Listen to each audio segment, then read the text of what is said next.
please subscribe at make sure. Yun nga, tuloy tayo. Kasi, mga kabayan ko dyan, dito, may nag-comment dito doon sa aking upload video na kung saan si Krishna ay kinukumpara kay Dipre. Mga kabayan ko, kinukumpara. Ano yung mga sabi ko lang mga kabayan ko?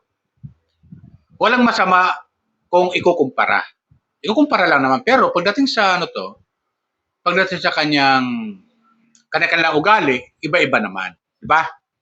Iba-iba ugali. Si Krishna, masipag, paparaan,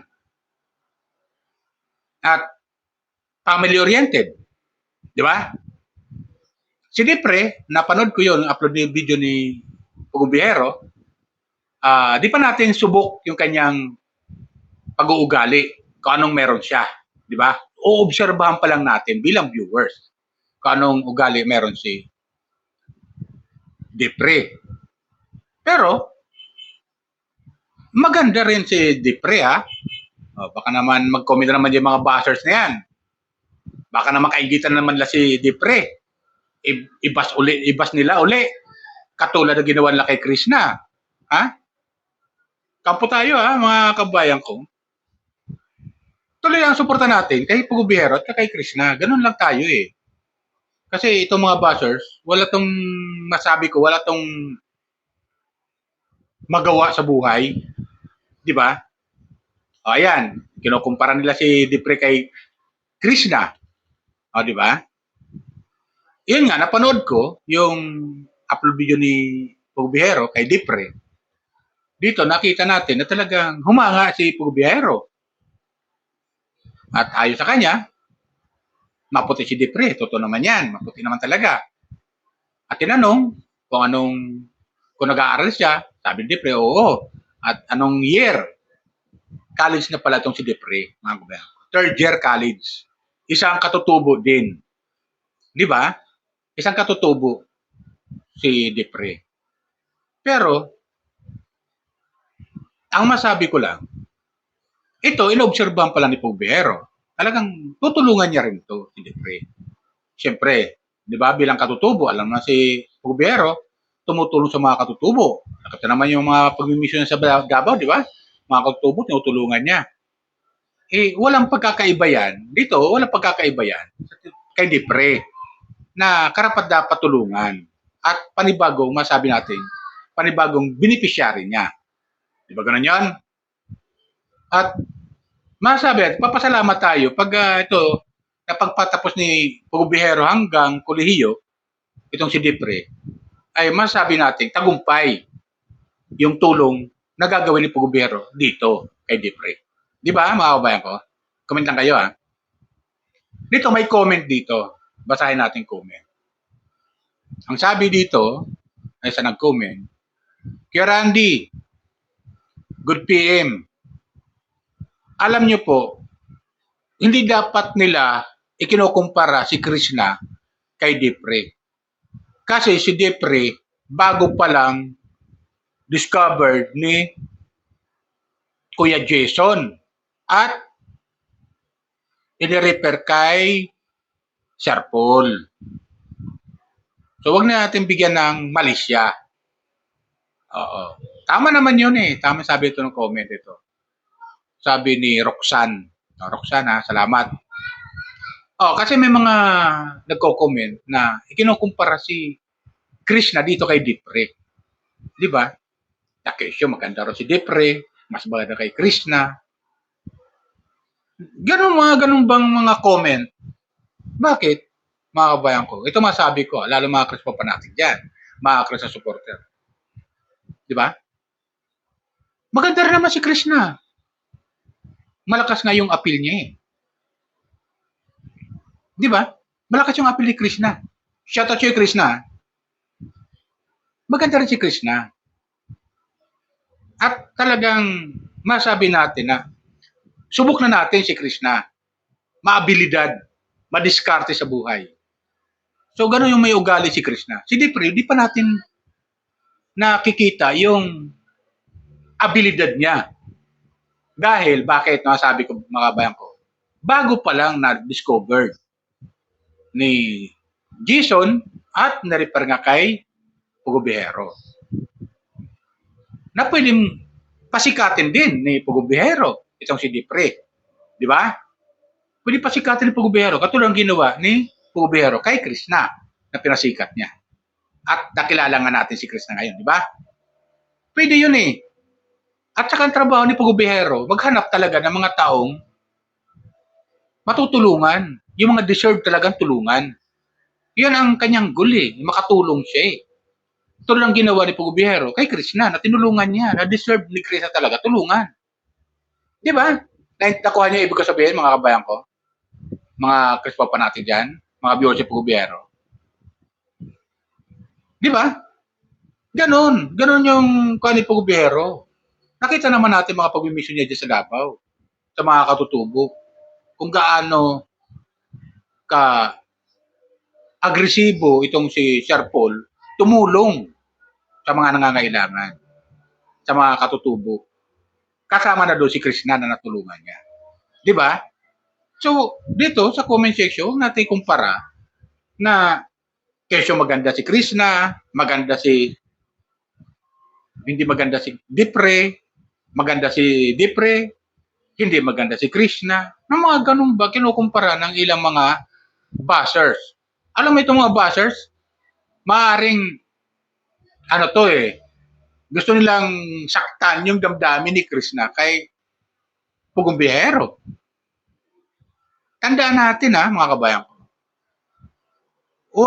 Wala na sila Pugubihero at ni Krishna. Ngayon magkaibigan lang sila. So wala nang karapatan si Krishna na magselos kung pagsisilusin nyo si Krishna kay Dipre. O, di ba? Wala sa karapatan magselos. Ganon din si Pugubihero, walang karapatan magselos kay Krishna. Kasi wala na sila. Nakuha niya ibig sabihin, mga kabayan. Huwag tayong ganon na para bang ikukumpara nyo si Krishna dito kay Dipre na wala naman dapat ikumpara. Di ba? Bagkos, ang gawin natin, tulungan natin si Pugubihero na marami pa siya matulungan. At lalo matulungan pa niya itong si Dipre. Lalo-lalo na sa third year college na. Na kapag tapos tong si Dipre sa pag-aaral sa college, masabi natin, sa tulong ni Pugubihero, kung pag tinulungan to sa pag-aaral, bilang bagong beneficiary, masabi natin, tagumpay si Pugubihero sa kanyang mga kinuhang scholar. Pag kinuha itong scholar, sa ngayon, wala pa naman nasasabi si Pugubihero na scholar niya na ito si Dipre. Wala pa di ba? Napanood natin yung upload video. Kung sakaling kukunin Pugubihero, walang problema doon. Dahil deserve ni Dipre na tulungan siya bilang isang katutubo. At ito'y nasa third year college na. O, 1 year na lang. Fourth year college na, di ba? Ganon yun. Kaya, huwag natin silang pagkumparahin si Krishna at saka si Dipre. Kasi may kanya-kanya silang diskarte sa buhay. Si Dipre, ang diskarte niya, makapagtapos siya ng pag-aaral. Yan ang diskarte niya sa buhay. Na pagdating ng araw, pag nakapagtapos nga naman siya ng pag-aaral, makapaghanap siya ng trabaho na mas maganda. Na ayon sa kanyang kurso, na kukunin niya kung anong kurso man. Di ba ganun yan? Si Krishna naman, sa ngayon ay hindi siya nag-aaral, bagamat nakatutok siya sa pagbablog. At gusto niyang matulungan niya kanyang pamilya na matagal niya na pinapangarap. At matupad yung kanyang pangarap na magkaroon ng sariling bahay. At ito na nga, unti-unting napapagawa na ni Krishna yung ipinapagawa niyang pabahay, yung bahay, di ba? Yung farmhouse niya. At malapit na nga ito matapos. Di ba? At maaaring, kasi napanood niyo yung upload video ni Krishna. Nagakot na siya ng mga damit niya, mga gamit niya. Ibig sabihin, kahit di pa tapos, titirahan niya na yon yung kanyang farmhouse. Di ba? Doon na siya titira. Na kahit pa paano. Di ba? Ganun yung mga bayang. So, ganun. Magkaiba sila Dipre at saka si Krishna. Makanya-kanya silang diskarte. Di ba? Kaya, Ito mga buzzers, gusto nilang talagang, gusto nilang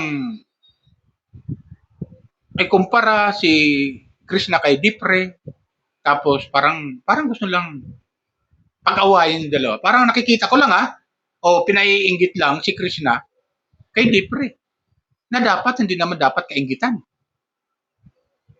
Di ba gano'n yan? Parang gano'n nakikita ko mga kabayan ko. Pero huwag tayong gano'n. Na para bang ikaw compare. Dahil sabi nga ni Krishna, di ako, wala akong katulad. Ako to. Tama naman yun eh. At si Depre yun. Tama naman siya eh. Di ba mga kabayan ko? Di ba mga viewers ko, mga taga-suporta ni Krishna? Wala dapat pagkuanan. Alam mo itong mga bashers na to. Pagdating ng araw, bibirahin naman babanatan nila si Dipre. Katulad yan, kinikilig si Dipre nung makita si Sir Paul. Dahil matagal na rin pala niya pinapangarap na makita si Sir Paul. Bilang tagahanga, kasi tinanong ni Jason, ano ba masabi mo kay Sir Paul? Sabi ni Jason, sabi ni Dipre, idol ko siya eh. Di ba? Sabi, humahanga si Dipre kay Pugong Biyahero. Di ba? Dahil sa kanyang ginagawang pagtulong sa mga kabayan natin na nangailangan. So, ina-idol niya si Pugong Biyahero. Hinahangaan niya na pwedeng gawin niya pagdating ng araw na makatulong din siya sa ibang tao, tulad ng ginagawa ni Krishna. Di ba? Hanga siya kay Pugong Biyahero. Walang masama doon. Kaya huwag nating bigyan ng ng kakaibang interpretasyon. Tama ba yan, mga kabayan ko? Kakaibang interpretasyon. Tapos, huwag natin bigyan ng comparison sa dalawa, kay Krishna at kay Dipre. Di ba? Bagkos, ang gawin natin, suportahan natin silang dalawa, si Pugong Biyahero at saka si Krishna. Di ba? Tapos, magpasalamat tayo dahil may bago na mauling natuklasan si Pugong Biyahero na karapat dapat tulungan sa katauhan nga ni Dipre.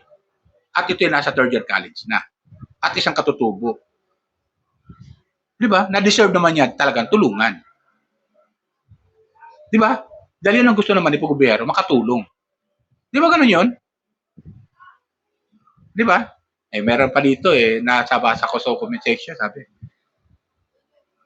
Kaya rin, napanood mo ba yung upload video ni Pugong Biyahero? Super kilig si Dipre na makita si Sir Paul. Hanggang kainga ang ngiti niya. Di ba? Hindi ba wala masama doon? Kasi nakita ni Dipre na yung idol niya, katulad ni Pugong Biyahero. Natural, magiging masaya siya. Dahil kahit pa paano, na-meet niya yung pinapangarap niya na si Pugong Biyahero. At nakilala niya. Di ba? Okay lang, walang masama doon. Di ba ganun yung mga viewers ko? Supportan lang natin. Ganun lang. Walang masama doon. Ganun din kay Krishna. Huwag natin sila pagkumparahin. Dahil pareho, sa akin, para sa akin lang pareho, tinulungan ni Pugong Biyahero. Si Krishna, tinulungan ni Pugong Biyahero. Si Dipre, tinulungan ni Pugong Biyahero. Di ba? At magpapatuloy yung pagtulong nito ni Pugong Biyahero kay Dipre. Bagamat palagi nakabase si Pugong Biyahero sa Davao, pero makakarating yung tulong kay Dipre sa pamamagitan ni Jason. Di ba? Kasi si Jason nakabase doon sa Mindoro. Dahil si Dipre taga Mindoro nga. Di ba? Alam naman yung katawan ni Pugong Biyahero. Yung kalahating katawan nila sa Davao, kalahating katawan sa Mindoro. Hindi ganon. Pero makakarating pa rin yung tulong ni Pugong Biyahero kay Dipre sa pamamagitan ni Jason. Di ba ganon yan? Di ba ganon yung mga kabayan ko? Nakuha niyo ibig sabihin? Kaya tuloy lang ang suporta natin kay Pugong Biyahero. Di ba? Nakakatuwa dahil may panibagong uli tutulungan si Pugong Biyahero sa katauhan nga ni Dipre na isang katutubo din. Di ba ganun yun, mga kabayan ko? Ganoon din kay Krishna. Sana magtagumpay si Dipre. Makapagtapos siya na kay pag-aaral, ang tinulungan siya ni Pubero. At pagbutihin niya dahil minsan lang dumating sa buhay ang pagkakataon. Huwag niyang sayangin yun. Yan may advice naman natin dito kay Dipre. Di ba? Katulad ni Krishna. Di ba? Hindi niya sinayang pagkakataon. Anong ginawa ni Krishna? Nagsusumikap ngayon, nagbablog sa sarili niya na hindi siya kailangan na bisitahin ni Pubero. Dahil kahit paano, meron siya pamamaraan, may diskarte sa buhay. At ito ngayon pagbablog. At unti-unti na nga natutupad ni Krishna yung kanyang pinangarap na noon pa. Dapat suportahan na lang natin. Di ba? Kaya, i-stop natin yung ilang mga bashers dyan, advice lang natin. Ito advice ko lang naman sa mga bashers. Di ba?